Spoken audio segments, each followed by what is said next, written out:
નમસ્કાર વિદ્યાર્થી મિત્રો, મારી યુટ્યુબ ચેનલ ઇંગ્લિશ વિંગ્લિશમાં આપ સૌનું હાર્દિક સ્વાગત છે।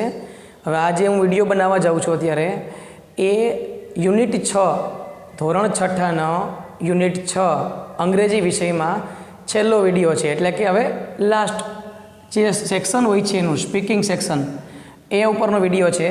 હવે સ્પીકિંગ એટલે કે બોલવું, તો આ વિભાગમાં એવા તમને વાક્ય આપવામાં આવે જેની આપણે બોલવાની પ્રેક્ટિસ કરવાની હોય છે। તો જોતા જઈએ આપણે કયા કયા વાક્ય છે। તો એમાં પહેલું આપ્યું છે અ બાસ્કેટ, પહેલાં એક શબ્દ આપ્યો, ત્યાર પછી એમાં એડ કર્યું શું, અ બ્લેક બાસ્કેટ, ત્યાર પછી a big black basket, a beautiful big black basket. એક એક શબ્દ ઉમેરતા જાય, વાક્ય મોટું થતું જાય। સેમ બીજું રોહન, રોહન એન્ડ સોહન, રોહન, સોહન એન્ડ મોહન। તો હવે આપણે એમાં આગળ વધીએ, આગળ કઈ કઈ વસ્તુ એડ કરેલી છે એમાં,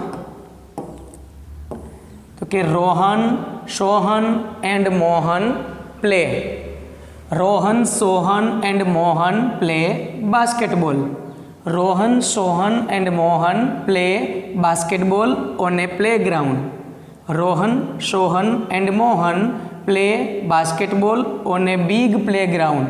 બિગ શબ્દ એડ કર્યો, Rohan, Sohan and Mohan play basketball on A big playground on Monday.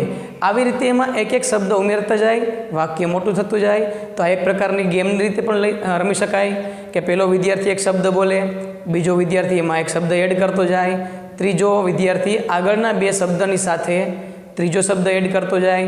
આ રીતે વાક્ય લાંબુ બનતું જાય। તો આ રીતે તમે ગેમ પણ રમાડી શકો। તો આ હતો આપણો સ્પીકિંગ વિભાગ।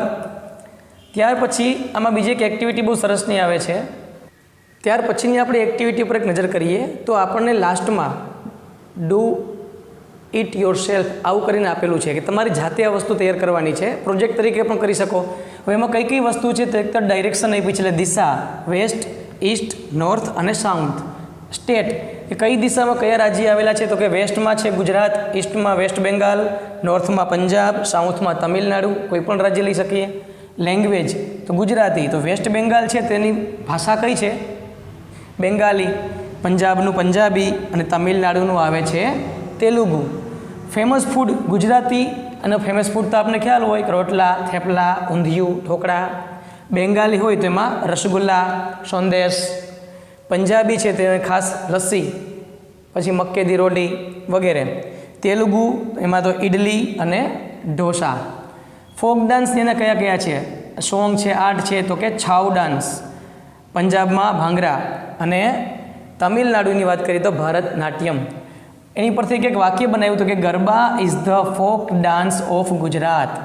છાઉ ડાન્સ ઉપર વાક્ય તો કે Chhau dance performed during Durga Puja. કલકત્તામાં દુર્ગા પૂજાનું ખૂબ મહત્ત્વ હોય છે, એ સમય દરમિયાન તેઓ છાઉ ડાન્સ કરે છે।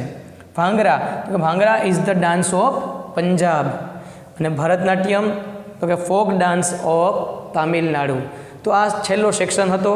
મને આશા છે કે તમને સમજાણું હશે। જો તમને આ વિડીયો ગમ્યો હોય તો એને લાઈક કરજો, શેર કરજો અને સબસ્ક્રાઈબ કરજો। આ વિડીયો અંતર્ગત તમને જો કોઈ પ્રશ્ન હોય તો તમે મને કોમેન્ટ બોક્સમાં પૂછી શકો છો। અસ્તુ, જય હિન્દ, જય ભારત।